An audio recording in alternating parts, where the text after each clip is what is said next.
नमस्कार दोस्तों। इंडिया 137 करोड़ की देश की आबादी, और आज फिर से एक 19 साल की लड़की ने अपनी जान त्याग दी। और क्यों? क्योंकि उसके दिमाग में एक वहम सा बैठ गया था कि वो अपना मेडिकल एंट्रेंस एग्ज़ाम पूरा नहीं कर पाएगी, अपने पेरेंट्स का सपना पूरा नहीं कर पाएगी। उसके चलते उसने अपने जान त्याग दिए। इंडिया के आंकड़ों के हिसाब से अगर देखें तो 8 लाख से भी ज़्यादा हर साल लोग अपनी जान त्याग देते हैं। और रेशियो देखा जाए तो कुछ 2:1 का रेशियो है, मेल टू फीमेल का रेशियो। और एज ग्रुप अगर आप देखें तो कुछ 15 से 30 साल के उम्र के लोग में ये बहुत ज़्यादा पाया जाता है। हालांकि ये ज़रूरी नहीं है कि ये 15 से 30 साल के ही हों, ये किसी भी वर्ग और किसी भी मध्यम के लोग के दिमाग में, मस्तिष्क में ये प्रॉब्लम हो सकती है। काफ़ी सारे स्टडीज़ में अगर ये देखा जाए तो एक स्टडी में ये बोला गया है कि स्किज़ोफ्रेनिया नाम का जो बीमारी है वो ऐसी परेशानियां और ऐसी दुविधाएं ले आता है अपने दिमाग में, उसके कारण 170 टाइम्स ये एक सुसाइडल टेंडेंसी बढ़ जाती है हर इंसान में। ये एक बहुत ही सेंसिटिव टॉपिक है। इस टॉपिक के ऊपर मैं इसीलिए बात कर पा रहा हूँ क्योंकि मैं खुद एक ऐसे दौर से गुज़र चुका हूँ। करीब 5 साल पहले की बात है, जब मेरा एक टाइम थोड़ा बुरा गुज़र रहा था। उस टाइम पर ऐसा हो रहा था कि मैं अपने आप को एक बहुत ही वर्थलेस इंसान समझने लगा था और कुछ ऐसी चीज़ें से गुज़र रहा था कि मुझे लगता था कि मेरे साथ में ही क्यों हो रहा है और ये मेरे लायक नहीं है और मैं इसके लायक नहीं हूँ। कुछ ऐसे काले ख़यालात मेरे दिमाग में घूम रहे थे कि मैंने उसके चलते एक सुसाइड नोट लिख दिया और वो सुसाइड नोट मैंने अपनी डायरी में रख दिया। वो सुसाइड नोट जो मैंने अपने डायरी में रखा, मेरा भगवान जानता है, मेरा ईश्वर जानता है कि वो नोट कहाँ गया। वो नोट मेरे से गुम गया और मैं यही मानता हूँ कि शायद वो ईश्वर आके मेरा नोट लेके चले गया, क्योंकि उस नोट के गुमने के कारण मुझ में एक हिम्मत सी आई कि मैं अपनी जो परेशानियों से गुजर रहा हूँ, मैं अकेला नहीं हूँ इस दुनिया में, मैं अकेला नहीं हूँ इस परेशानियों से गुजरने के लिए।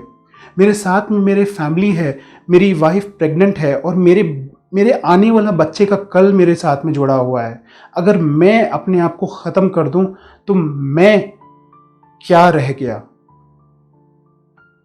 और मेरे साथ जो जुड़ी हुई ज़िंदगियां हैं वो सारी की सारी बर्बाद हो जाएंगी। तो मैंने अपने साथ उस एक हिम्मत को, बिकॉज़ वो एक जो मैं अपने आप को जो बोल नहीं पा रहा था, जो मैं किसी से जायज़ अपना बात नहीं कर पा रहा था, मैंने हिम्मत जुटाई कि अपनी फैमिली के साथ में मैं थोड़ा टाइम गुजारूंगा और अपने दोस्तों से मैं बात करूंगा। कुछ ऐसी चीज़ें हों कि मेरे दिमाग में थोड़ा सा एक बदलाव आए। उसके चलते मैंने काफ़ी सारा टाइम अपना फैमिली के साथ में गुजारा। मैं अपना जो अकेलापन जो था, मैंने अपना ख़त्म करने के लिए कुछ पॉजिटिव थिंकिंग के चीज़ें मैंने करने शुरू की, योगा किया एंड काफ़ी सारे बुक्स पढ़े। तो उस के कारण जो थोड़े से जो चेंजेस आए मेरे लाइफ में, तो एक बदलाव सा लेके आने का मैंने प्रण लिया। अगर मेरी स्टोरी से किसी को मदद हो जाए तो मैं अपने आप को बहुत आभारी मानूंगा, बिकॉज़ ये एक बीमारी सी फैल चुकी है अपनी सोसाइटी में। तो इसके चलते मैं कुछ एग्जाम्पल्स लोगों से मैं शेयर करना चाहता हूँ कि हम इसको क्या कर सकते हैं और कैसे इसको बचाया जा सकता है। तो पहला तो मैं ये सबसे ज़्यादा मानता हूँ कि हमको एक अवेयरनेस जनरेट करने की बहुत ज़्यादा ज़रूरत है, बिकॉज़ अवेयरनेस अगर नहीं होगी, हम लोग अगर खुल के बात नहीं करेंगे इसके बारे में, तो ये एक प्रॉब्लम एक दीमक के जैसे हमारे सोसाइटी में अंदर तक घुस जाएगी। तो इसको हमको अंदर नहीं घुसने देना है, इस दीमक को हमको जड़ से निकालना है। दूसरा एक इम्पॉर्टेंट चीज़ ये है कि लोगों को सुनिए, लिसन टू देम। क्योंकि हमको ये लगता है कि अगर हमारे दिमाग में ये चल रहा है तो अगर हमारे लिए ये कोई सुन ले, हमारी बात को सुन ले, तो शायद वो हम पर हंसे ना। अगर वो हंसने लगे तो आप ये समझ लीजिए कि आप अपने नज़रिए को बदलिए, उनको समझिए, उनके साथ में जो परेशानियां गुजर रही हैं, उनके साथ में जो परेशानियां हो रही हैं, उनको समझिए। हमको उनको सुनना बहुत ज़रूरी है। और तीसरा ये है कि उनके जो अर्ली सिम्टम्स हैं, जो स्ट्रेस के और जो उनकी जो मेंटल ट्रॉमा जो चल रही है, उसको हमको जानना बहुत ज़रूरी है, उसको इग्नोर मत करिए। और सबसे ज़्यादा इम्पॉर्टेंट ये है कि हमारे को अपने बीच एक पॉजिटिव एनवायरनमेंट क्रिएट करना बहुत ज़्यादा ज़रूरी है। एक पॉजिटिव एनवायरनमेंट के चलते कुछ चीज़ें ऐसी होंगी जो आपके दिमाग में जो भी प्रॉब्लम चल रहे हैं उसको बाहर निकालने के लिए बहुत मदद कर सकती हैं। और आखिरी में सबसे ज़्यादा मैं इस पे स्ट्रेस करता हूँ, इस पे सबको हमको ये सोचना ज़रूरी है कि हम एक फेलियर नहीं हैं। You are not a failure.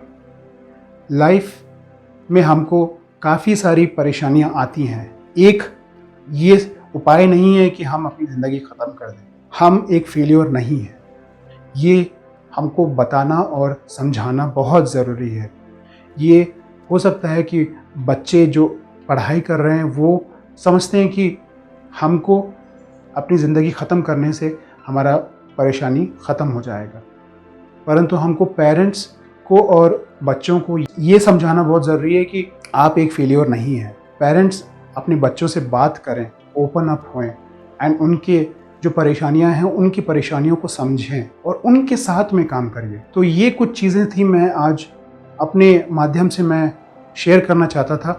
अगर मेरी वीडियो से किसी एक को भी हेल्प हो जाए तो मैं बहुत बहुत खुश रहूँगा। So thank you so much for watching this video. अगर आपको ये मेरा वीडियो अच्छा लगा है तो प्लीज़ इसको शेयर करिए, जो लोगों में अवेयरनेस है उसको बढ़ाइए। Thank you so much, much love.